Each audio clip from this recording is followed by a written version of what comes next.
आप कभी किसी सरोवर में देखिए जिसका जल शांत है, स्थिर है।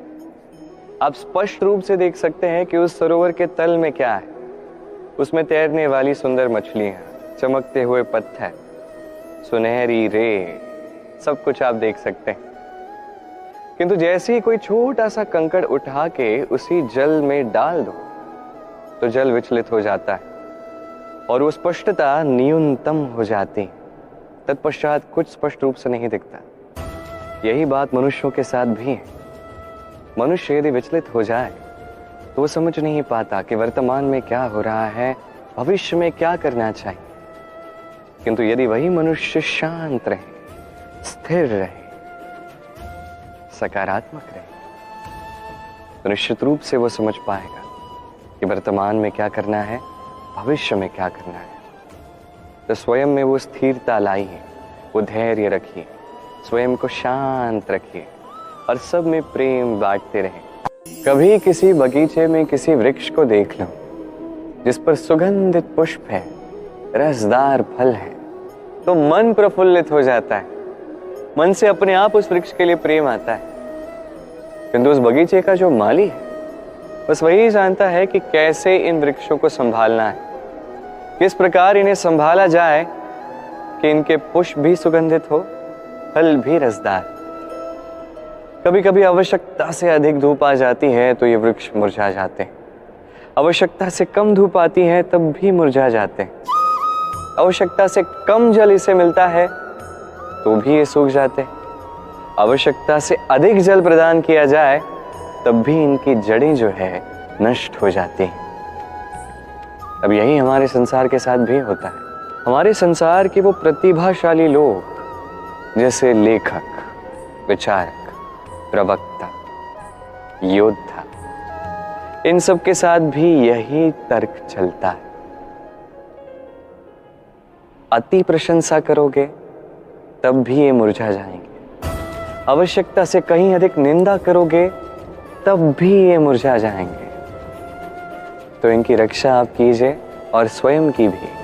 स्मरण रखिए ये बात,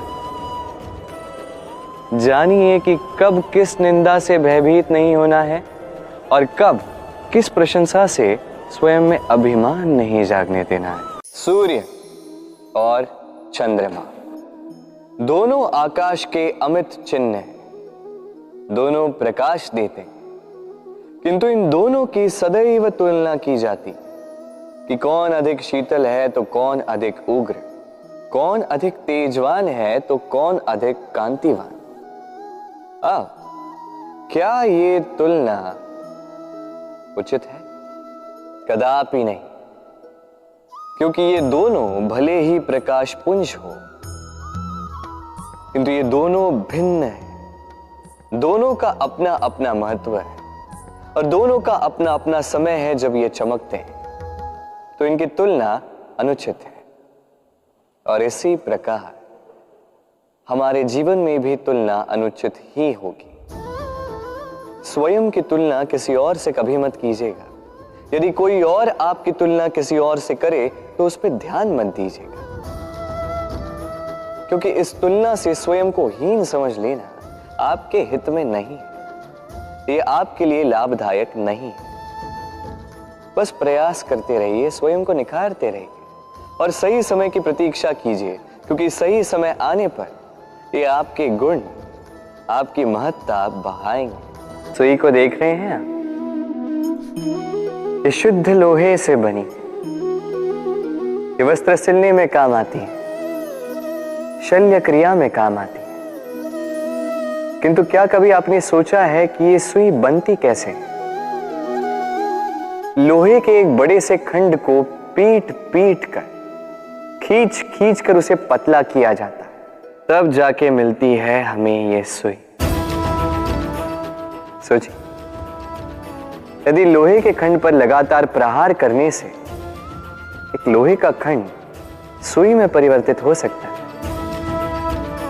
तो हमारे जीवन में लगातार प्रयास करने से इस जीवन रूपी खंड को हम कितने प्रभावशाली कर्मों में परिवर्तित कर सकते हैं। बस आवश्यकता है तो दृढ़ निश्चय की। जब हम मौन रहते हैं तो हम कितनी ऊर्जा व्यर्थ करते हैं, तनिक भी नहीं। वही जब हम क्रोधित होते हैं तब हम कितनी ऊर्जा व्यर्थ करते हैं। हमारा रक्त उबलने लगता है, नेत्रों से अंगारे बरसने लगते हैं, हम चीखते हैं, चिल्लाते हैं, कभी कभी कुछ अनुचित कर्म कर जाते हैं। सब कुछ बस क्रोधवश। अब इस क्रोध को मौन में परिवर्तित करना ये कार्य दिखता नहीं है, ये कार्य सरल नहीं होता, अत्यंत कठिन होता है, अत्यंत श्रेष्ठ होता है। वो व्यक्ति सबसे अधिक शक्तिशाली नहीं जो बात बात पर क्रोधित हो जाए, बात बात पर आक्रमण करने लगे। जी नहीं, सबसे अधिक शक्तिशाली तो वो व्यक्ति है जो अपने क्रोध को मौन में परिवर्तित करना जानता है, जो शांति से परिस्थिति को समझता है, उसका आकलन करता है और फिर विवेक से निर्णय लेता है। वो है सबसे शक्तिशाली। मनुष्य दो ही प्रकार के व्यक्तियों के समक्ष झुकता है, एक वो जिसका वो सम्मान करता है और एक वो जिससे वो भयभीत रहता है। अब कोई व्यक्ति यदि आपके समक्ष झुकता है तो उसके पीछे कारण क्या है, आपके प्रति सम्मान या आपके प्रति भय, ये आपको समझना है। यदि आप ऐसा सोचते हैं कि उससे क्या अंतर पड़ता है कि भय हो या सम्मान, कोई मेरे समक्ष झुक तो रहा है। यदि ये आपकी सोच है तो आपको स्मरण करवाना चाहता। ये समय, इस समय को बदलने में समय नहीं लगता। आज वो व्यक्ति आपसे भयभीत है, कल इस भय का अंत हो सकता है, या हो सकता है उसके पास अत्यधिक शक्ति आ जाए, कुछ भी हो सकता है।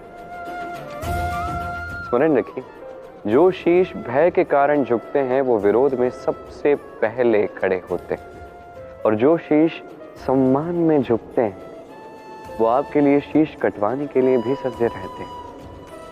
तो सबको अपना बनाइए, किंतु भय का उपयोग करके नहीं, कर्म करके, सम्मान अर्जित करके। बस यही कीजिए और मेरे साथ प्रेम से कहिए, राधे राधे।